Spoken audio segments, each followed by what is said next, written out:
Is this thing on?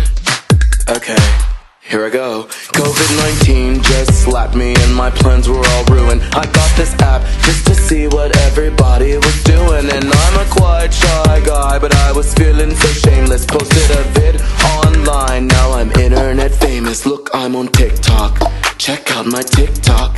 All of a sudden I think I can do some hip-hop. I've been so savage since I learned this little hip-hop. I had on this top, now check out this top. Follow my tick tick tick tick tick tick tick tick tick tick tick tick tick tick tick tick tick. Follow my TikTok. I woke up the next day and my vids were trending. I said, Mom, look, I'm a star. She said, stop pretending. I got famous on a Wednesday, showed my mom on Thursday. She was posting pics by Friday cause she's so hella thirsty. Now she's on TikTok, my mom's on TikTok.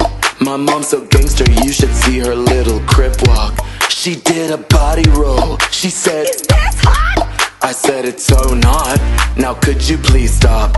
Check out our tick tick tick tick tick tick tick tick tick tick tick tick tick tick tick tick tick. Follow our TikTok. Now my mom and I were